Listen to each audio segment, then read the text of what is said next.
Oke, jadi kalau ngomongin soal marketing itu dekat banget sama PR. Beberapa perusahaan tuh ngegabungin antara PR dan marketing. Atau kalau nggak ngegabungin, PR-nya reporting to marketing team gitu ya, atau jadi bagian dalam marketing team gitu ya.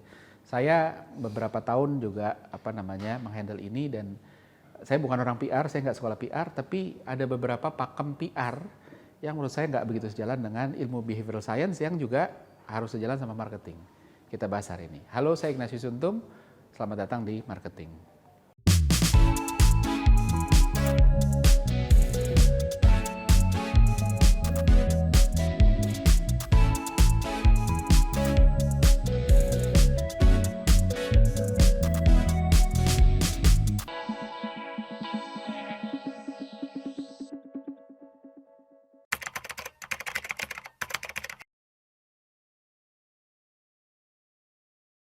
Oke, jadi sebelum kita mulai, saya disclaimer dulu nih biar nggak diomelin sama orang PR. Saya nggak pernah belajar PR secara formal, tapi saya punya pengalaman untuk bertanggung jawab terhadap PR perusahaan di mana saya bekerja dari tahun 2010 gitu ya.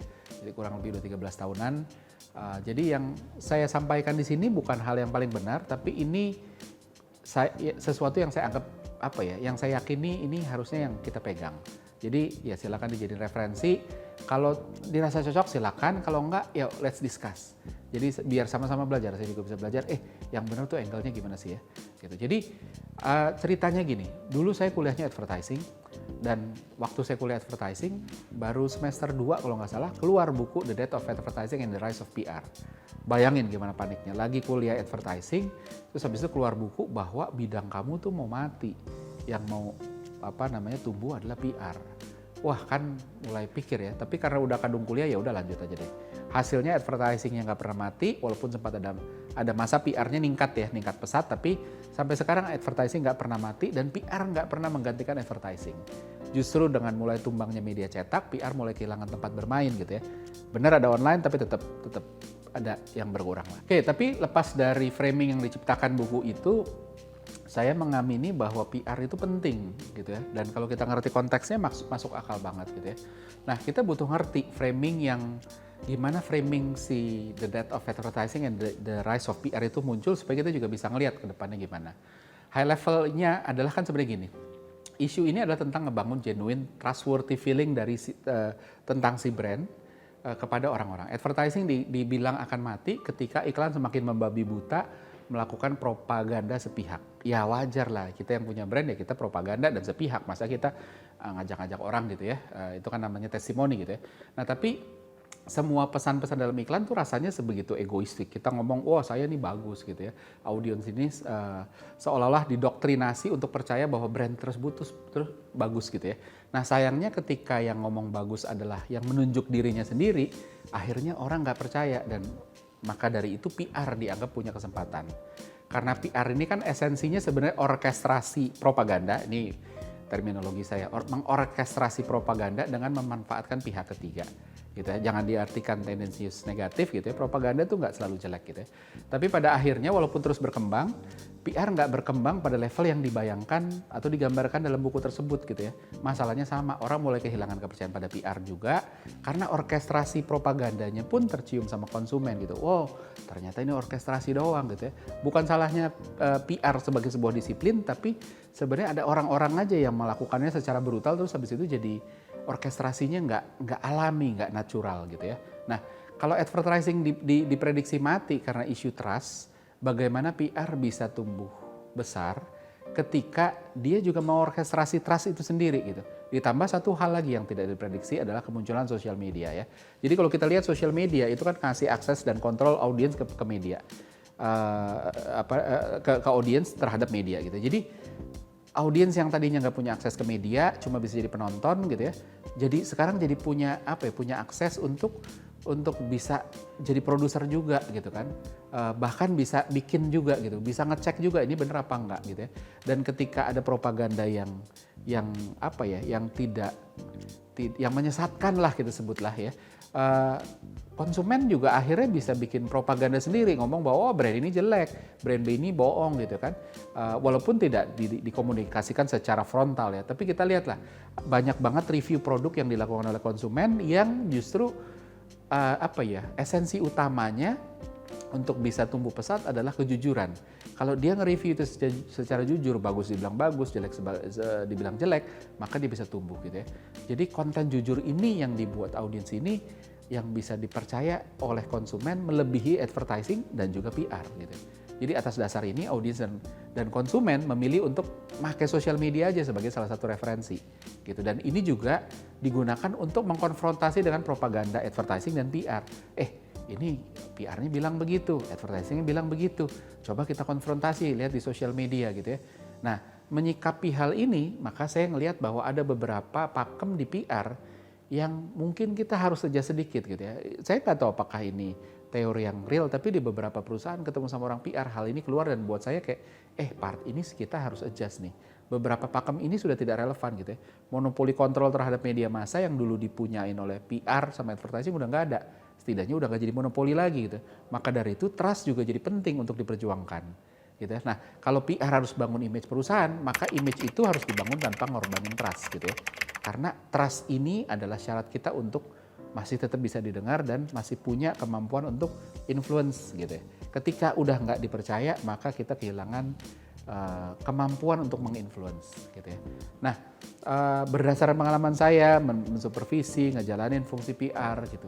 Ada beberapa, setidaknya ada 3. Yang pertama adalah pada prakteknya banyak praktisi PR yang itu ketika bikin press release itu memegang konsep me first headline. Artinya adalah ketika bikin headline itu udah pasti ada nama brand, ada nama perusahaan, ada nama brand gitu ya. Kalau kita belajar dari konsep rule of 3 second-nya YouTube gitu ya, bahwa 3 detik pertama itu matters gitu ya. Nah, kalau dalam bentuk press release 3 detik pertama itu adanya di headline gitu ya. Nah, jadi esensinya kalau headline itu terlalu egosentris gitu ya, terlalu ini tentang gue nih gitu ya. Balik lagi pertanyaan adalah ada relevansinya nggak buat konsumen? Kalau ada ya ayo, tapi kalau nggak ada mau ngapain? Misalnya headline-nya adalah brand A memperluas penetrasi pasar ke seluruh Indonesia. Terus apa relevansinya buat konsumen? Konsumen nggak peduli gitu ya.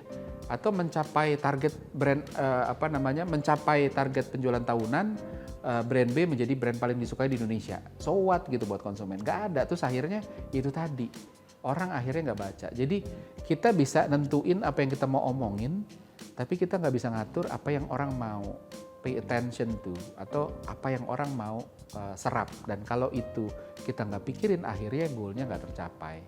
Jadi penting banget kita untuk ngerti gitu ya. Kalau kita mengelola brand yang udah di levelnya cult, maka berbeda gitu ya. Brand ada di headline, orang masih tetap mau gitu ya. Apple kalau ada di headline mungkin orang masih mau. Harley kalau ada di headline mungkin orang masih mau gitu ya. Tapi kalau enggak, ngapain gitu ya. Dan sebagian besar orang atau sebagian besar brand gitu ya, itu tidak berada di level cult karena jumlah cult brand itu mungkin kurang dari 1% gitu ya. Jadi ya udah itu nggak ketolong. Nah, terus kembali ke quote-nya Howard Gossage gitu ya. Dia bilang nobody likes to read ads, they read whatever interests them. Sometimes it's an ad gitu ya. Headline press release dengan nama brand itu mudah sekali dipersif sama otak sebagai oh ini iklan gitu ya. Kecuali esensinya relevan, balik lagi tadi. Jadi orang nggak mau lihat iklan gitu. Ini juga sama kalau kita ngeliat TikTok, belajar dari TikTok. TikTok itu memperkenalkan shoppertainment gitu ya, mengkampanyekan shoppertainment bahwa brand itu nggak boleh keluar secara brutal di depan terus yang bikin orang jadi skip. Lihat deh konten-konten TikTok dan Instagram juga ketika super polish dengan grafis ada logo di depan, orang malah skip karena orang mau menghindari iklan.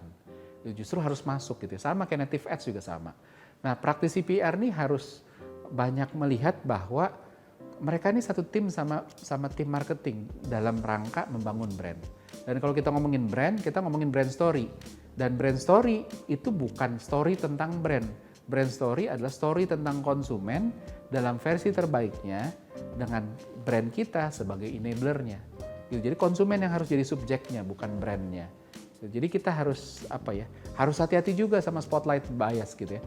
Spotlight bias nih kecenderungan kita untuk ngerasa orang memperhatiin kita gitu ya. Jadi ketika kita mau bikin headline, harus ada logonya nih, harus ada nama brand kita nih di headline gitu ya. Berpikir bahwa konsumen itu nungguin kita mau bikin apa gitu ya. Kita mau bikin teaser, kita bikin teaser aja, kenapa? Orang nanti akan respon. Nggak begitu, sehari-harinya konsumen itu nggak pernah nungguin brand kita, kecuali brandnya udah cult gitu ya. Kalau brandnya belum cult, enggak, mereka mah lanjut aja dengan hidupnya. Mau kita bikin teaser, mau bikin kita apa, mau headline-nya apa, nggak peduli gitu. Dan maka dari itu kita harus ngebangun empati itu tadi gitu ya. Nah, yang kedua adalah prinsip PR yang ini juga nih agak kontroversial, tapi saya punya pendapat yang berbeda ya. Jadi banyak praktisi PR yang bilang bahwa brand tidak boleh mengomentari kompetitor. Ketika saya berbicara atas brand A, brand tempat saya bekerja, saya tidak boleh mengomentari kompetitor gitu ya. Nah, buat saya prinsipnya sebenarnya masuk akal gitu ya. Ketika kita ngerespon pertanyaan soal kompetitor, itu serba salah gitu ya. Jebakan Batman, apapun responnya selalu ada sisi jebakannya. Dijawab bagus dijadiin endorsement sama kompetitor, dijawab jelek digoreng dan dianggap bahwa wah brand ini nggak sportif gitu kan, ngejelek-jelekin kompetitor. Nggak dijawab pun juga dibilang nggak sportif gitu ya. Atau dibilang bahwa wah ini nggak confidence, dia nggak pede, dia nggak berani ngomongin kompetitor. Atau nggak sportif karena dia nggak mau memuji kompetitornya yang memang juga oke juga gitu kan. Nah tapi ada satu hal yang harus dipertimbangkan gitu ya. Ketika kita berpikir apakah brand itu boleh nggak ngomongin kompetitor. Saya bilangnya bahwa gini, kita berpikir bahwa banyak hal dalam bisnis dan marketing berkembang. Salah satunya karena kita otentik. Ketika kita otentik, maka trust itu penting. Lihat gimana konsumen sekarang nggak lihat iklan dan konten sebatas bagus-bagusan crafting gitu ya. Di TikTok itu konten-konten yang apa adanya itu justru jadi jadi lebih besar reach-nya karena kerasa genuine, kerasa otentik dan kerasa tidak bukan iklan gitu. Jadi bisa dipercaya. Bisnis influencer berkembang juga gara-gara itu tadi gitu, gara-gara kerasa otentik gitu ya. Ketimbang pakai artis-artis yang mahal gitu ya. Tapi sekarang kita lihat bisnis influencer juga mulai turun ya, atau mulai stagnan. Itu juga karena abis itu secara brutal mengeruk, ayo nih potensi bisnis nih, bayarnya mahal, ayo deh gitu ya. Terus akhirnya saturated dan akhirnya ketika nggak otentik terus dia juga akhirnya jadi mati. Nah, berkembangnya platform yang menyediakan review itu juga atas dasar otentisitas gitu. Jadi ketika brand tidak boleh berbicara tentang kompetitor, bahkan ketika hanya merespon, maka otentisitasnya dipertaruhkan gitu ya. Padahal otentisitas ini adalah sesuatu yang jadi modal dasar audiens untuk mengukur ini brand bisa dipercaya apa enggak, dia otentik apa enggak gitu ya. Nah, saya belajar dari beberapa contoh nyata deh ya. Kalau teman-teman ada waktu untuk search di YouTube gitu ya, ada satu videonya Simon Sinek yang dia cerita dia diundang sama Microsoft dan Apple gitu ya. Microsoft dulu, terus beberapa hari kemudian Apple. Nah, terus habis itu begitu dia ketemu orang Apple, dia cerita tentang Microsoft. Microsoft sekarang luar biasa ya. Dia bikin ini, bikin itu. Dia bikin produk tuh yang nyaingin iPod-nya kalian tuh. Ngomong gitu ke orang Apple gitu ya. Terus habis itu panjang lebar gitu ya. Orang Apple-nya nggak cuma senyum, nggak cuma diem, dia bilang, iya saya yakin mereka akan bikin produk bagus. Gitu. Jadi di satu sisi petinggi Apple ini nunjukin sportivitas secara fair, kasih kredit buat pesaing kalau memang mereka juga bagus gitu ya. Di sisi lain, si petingginya Apple ini nunjukin kepedeannya dia gitu ya. Dengan brand Apple, gesture seperti itu nunjukin bahwa mereka nggak khawatir sama Microsoft. Makanya mereka nggak khawatir untuk juga kasih kredit gitu ya, ngasih pujian gitu ya. Jadi dan yang paling penting si orang Apple ini ngebangun authenticity, sportivitas sekaligus kepercayaan diri dalam waktu bersamaan. Dan itu jadi bekal yang paling baik untuk dapetin trustworthy tadi, untuk create trust gitu tanpa menciptakan persepsi negatif tentang dirinya gitu ya. Jadi ini penting banget gitu. Nah, contoh kedua adalah saya dulu suka utak-utik komputer gitu ya, terus habis itu suka ngerakit komputer, belinya di Mangga 2 gitu ya. Nah ada di awal-awal saya suka ngerakit komputer, kutak-kutik, ganti ini, VGA cardnya, sound cardnya dan lain sebagainya gitu ya. Saya selalu datengin beberapa toko untuk banding-bandingin. Nah menariknya adalah ada satu toko yang saya selalu jadiin dia jadi bandingan. Begitu datang ke sana, dia jelasin secara baik. Dia bukan cuma jawab pertanyaan saya soal harga, soal spek, tapi dia juga kasih saran. Oh, kamu pakainya buat apa? Oh, kalau buat itu mendingan ini aja, saya rekomendasiin ini dan itu segala macam. Ya, setelah itu harganya juga dikasih tahu segala macam. Terus ujung-ujungnya kan saya kayak, oh iya ya, masih mikir gitu ya. Terus habis itu dia selalu bilang, udah nggak apa-apa, nggak usah buru-buru, coba lihat aja dulu, coba bandingin di sebelah gitu, kali ada yang lebih murah, kali ada yang lebih bagus, dan lain sebagainya, nggak apa-apa kok gitu. Nah, pada akhirnya memang setelah berkali-kali begitu, selalu ada aja yang lebih murah dari dia, tapi selalu ada juga yang dia lebih murah dari yang lain gitu ya. Tapi yang menarik adalah saya ngejadiin dia jadi toko langganan saya semata-mata karena toko ini ngebangun rasa bahwa saya bisa percaya sama dia gitu. Kenapa? Karena dia otentik dan dia sportif, dia nggak akan nyurangin saya di belakang. Makanya saya mau untuk nempel sama dia gitu. Jadi dari sini saya belajar bahwa dalam bisnis persaingan akan selalu ada gitu ya. Tapi sportivitas jadi penting untuk ngebangun trust. Dalam politik perseteruan kan terjadi ngeruncing ya. Tapi pada akhirnya kalau ada dua kandidat ngeruncing dimanapun ya, saya nggak ngomongin di Indonesia doang. Tapi yang membuat kita, kalau lihat deh di Amerika ya, yang wah luar biasa gontok-gontokannya juga ya karena cuma dua kubu gitu ya. Tapi yang kalah ketika kita lihat momen ketika Hillary Clinton kalah dari Donald Trump. Hillary Clinton itu bilang bahwa kita harus dukung Donald Trump. Dan dari sana orang jadi ngerasa bahwa oh gue bisa percaya Hillary. Tapi di sisi lain ketika si Donald Trump kalah dari si Joe Biden, Donald Trump kan gak terima. Terus orang akhirnya jadi antipati sama Donald Trump. Kok dia gitu sih gitu ya. Jadi logikanya sama kayak Pratfall Effect gitu ya. Pratfall Effect itu kan efek untuk membuat kita jadi lebih dipercaya ketika kita bikin salah, kita ngaku aja dibanding menghindar. Jadi esensinya adalah trust, authenticity, itu yang harus dibangun. Dan maka dari itu dalam konteks di depan, apakah orang PR itu boleh komentarin pesaing? Saya bilang boleh, hanya dengan syarat adalah bukan kita yang memulai, tapi ketika ditanya gitu ya, ketika ditanya bagaimana tentang brand sebelah gitu ya, saya akan komentar gitu dengan cara yang sportif, dengan cara yang aman, tidak menjelekkan mereka tapi juga tidak membahayakan perusahaan gitu ya. Jadi yang balance sehingga orang ngerasa oh ini otentik, oh ini sportif, oh ini genuine, sehingga saya bisa percaya gitu ya. Nah, jadi trust itu penting banget, dan tanpa trust segala sesuatunya itu nggak ada artinya gitu kan. Omongan kita nggak dipercaya gitu kan, kita pun kehilangan power to influence gitu. Dan untuk bangun trust itu tadi balik lagi authenticity, sportivitas, fairness. Hubungan yang baik dan sejarah merekan media juga penting. Layanin mereka bukan cuma ketika kita butuh, tapi ketika mereka kontak kita nanya ngajuin pertanyaan, ya dilayanin sebisa mungkin. Kita harus jawab pertanyaan mereka tanpa pilih-pilih pertanyaan, tanpa mikir bahwa oh ini menguntungkan saya apa enggak gitu ya.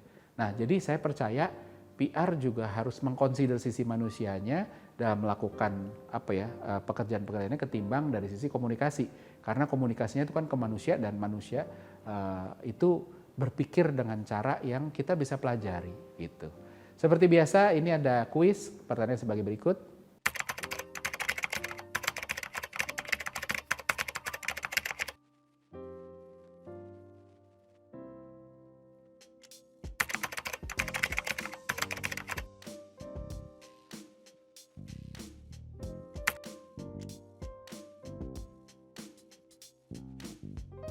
Pemenang untuk episode ini seperti biasa bisa dilihat di episode selanjutnya. Maka dari itu saksikan terus Marketing di Marketers TV. Saya Ignatius Untung, pamit undur diri.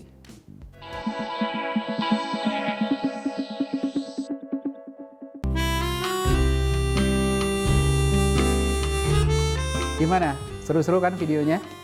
Kalau suka jangan lupa komen dan like ya. Masih banyak juga nih video-video yang keren-keren lainnya gitu kan. Dan jangan lupa subscribe juga Marketers TV di sini nih.